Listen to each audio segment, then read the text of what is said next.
السلام علیکم ناظرین، میں ہوں آپ کی میزبان مونا خان، آپ کی شو ریئل پاکستانی کے ساتھ. جی ناظرین، آج کی real Pakistani very senior journalist, columnist, writer, activist اور بہترین استاد. گزشتہ 25 سال سے یہ ٹیچنگ تو کر ہی رہے ہیں، لیکن 40 سال سے یہ صحافت بھی کر رہے ہیں.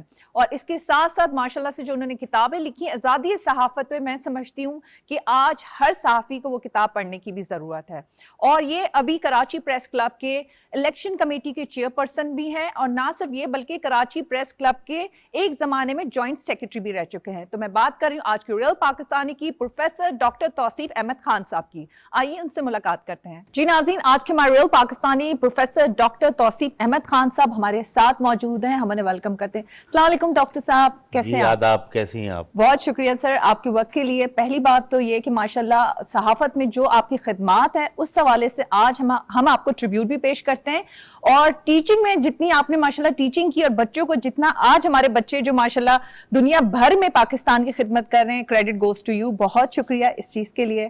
شکریہ. ویسے بہت زیادہ میں خدمت نہیں کر سکا، بہرحال آپ لوگوں کی محبت. نہیں ایسے نہ کہیں، کیونکہ میں آپ سے یہی پوچھ رہی تھی. آپ نے 1979 میں صحافت جوائن کی اینڈ 85 میں آپ نے ٹیچنگ کی. جی. اور آپ نے اس زمانے میں ایم اے کیا تھا، جو کہ میں سمجھتی ہوں میٹرک بھی کر لیتے تھے، کہتے تھے بہت بڑی بات ہے. آپ باقاعدہ پراپر ایجوکیشن کے ساتھ پھر اخبار کے ساتھ آپ منسلک ہوئے، جو صحیح معنوں میں ایک میں سمجھتی ہوں سچا صحافی کہلاتے تھے. تو آپ مجھے یہ بتائیں کہ اس زمانہ وہ جو آپ نے اتنا مشکل ٹائم دیکھا ہے صحافت کا، ڈیفینیٹلی کیسا تھا؟ کیونکہ اب تو ہر چیز ہی چینج ہو گئی ہے. تو پہلا اخبار میرا تھا شام صاحب کے ساتھ، ایک چھوٹا سا اخبار تھا اعلان. تو وہاں ہم نے شام صاحب کی زیر نگرانی کام شروع کیا. پھر الفتح اور معیار کے شام صاحب ایڈیٹر تھے، ان کے ساتھ میں نے کام کیا. پھر میں جو ٹرسٹ کا اخبار تھا مشرق، اس میں چلا گیا. تو وہاں پھر میں نے 6 سال کام کیا. تو وہ خاصا مشکل دور تھا. ہدایت آتی تھی، کاپی جایا کرتی تھی، سینسر ہو جاتی تھی، ایک ایک جملے کو پکڑا جاتا تھا. مگر بہرحال صحافی جو ہیں کوئی نہ کوئی راستہ نکال دیتے تھے اپنی بات کو کمیونیکیٹ کرنے کے لیے. تو وہیں میں نے سیکھا اپنے سینئر سے کہ کیسے ہی مشکل حالات کیوں نہ ہو، کیسے ہی دباؤ کیوں نہ ہو، آپ اپنی بات کسی نہ کسی نئے طریقے سے ضرور لوگوں تک پہنچا سکتے ہیں. اچھا سر، وہ آپ کے کون سے ایسے سینئرز تھے جن سے آپ نے سیکھا تھا؟ دیکھیے محمود شام صاحب تھے جو ایڈیٹر تھے، آج بھی ہیں. وہاب صدیقی ہیں، خالد سعید ہیں، عابد علی سید ہیں، بہت سارے لوگ ہیں. ظفر رضوی مرحوم تھے ہمارے، جو جنگ کراچی کے نیوز ایڈیٹر تھے. فراز زیدی تھے، تو ان کے ساتھ کام کیا، جو پی ٹی وی کے بھی ایم ڈی رہے ایک زمانے میں. تو ان سارے لوگوں کے ساتھ جو ہے کام کیا. پھر یہ سب ہمارے جونیئر تھے، ظفر عباس، مظہر عباس وغیرہ، جو بعد میں آج ظفر جو ہیں وہ ڈان کے ایڈیٹر ہیں. مظہر عباس اب تو مشہور اینکر پرسن ہو گئے. یہ سب ہمارے جونیئر تھے، ہم سے ایک 2 سال بعد آئے. تو ہم لوگ ساتھ ہی ہوتے تھے. طاہر نجمی صاحب مرحوم کے ساتھ میں نے کام کیا ایکسپریس میں. بہت اچھے نیوز ایڈیٹر تھے. طاہر نجمی کا شمار اب تو خیر اردو میں خبریں آتی ہیں، جب ہم لوگ تھے تو صرف انگریزی میں ٹیلی پرنٹر سے خبریں آتی تھی. اچھا، ویری نائس. اور اس کو پڑھنا وہ کریٹ کہلاتی تھی. اس میں الفاظ آگے پیچھے ہو جاتے تھے انگریزی کے، اس کو پڑھنا اور بہت کم وقت میں اس کا ترجمہ ایک آرٹ تھی. تو وہاں میں نے طاہر نجمی صاحب سے سیکھا. ذاکر نسیم مرحوم تھے ہمارے دوست. اچھا یہ بھی بتا دیں کہ آپ نے سیکھا کن کن سے؟ آپ کو ڈانٹ تو پڑی ہوگی. ہاں ڈاٹ تو پڑتی تھی، مگر ظاہر دوست بھی تھے. اور نہیں، اصل میں ڈاٹ کا کیا طریقہ ہوتا، آپ سے 20 خبریں بنوائی گئیں اور دوسری دن اخبار میں دیکھا تو ایک بھی نہیں تھی. وہ سب انہوں نے جاتے وقت وہ جو ڈسٹ بن تھا اس میں پھینک دی. تو یہ ساری چیزیں ہوتی تھی. پھر الفاظ کو کاٹ دینا، اس کے انٹرو کو بنا دینا، آسان الفاظ لکھنا، کسی چیز کو بیان کرنا، یہ سب چیزیں وہیں سیکھی میں نے. اچھا ڈاکٹر صاحب، ابھی آپ یہ بتا رہے ہیں، اب تو میں اس لیے بات کر رہی ہوں، چیزیں بڑی آسان ہو چکی ہے ڈفرینٹ ایپ کے تھرو، چیزوں کے تھرو، لیکن اس وقت اتنی محنت بھی ہوتی تھی. آپ یہ بتا رہے ہیں کہ 20 خبریں بنائی، اگر سمجھ نہیں آئی اکارڈنگلی، اگر اس لیول کی نہیں ہے تو پھر نہیں چھپیں گی. اچھا، کیونکہ آپ کی ماشاءاللہ ڈیفینیٹلی آپ کا جو ایکسپیرینس ہے وہ آپ نے ریسرچ بھی کیا، آزادی صحافت پہ کتاب بھی لکھی ہے. تو مجھے اس کتاب کے متعلق پلیز بتائیے گا. اور آپ نے جو ریسرچ کی ہے، کیونکہ ریسرچ بہت مشکل ہوتی ہے، اور آپ اپنے ایکسپیرینس کو بھی شامل کیا اس میں. دیکھیے میں نے پی ایچ ڈی کیا ہے، اور میرے مقالے کا عنوان تھا آزادی صحافت میں اخباری تنظیموں کا کردار.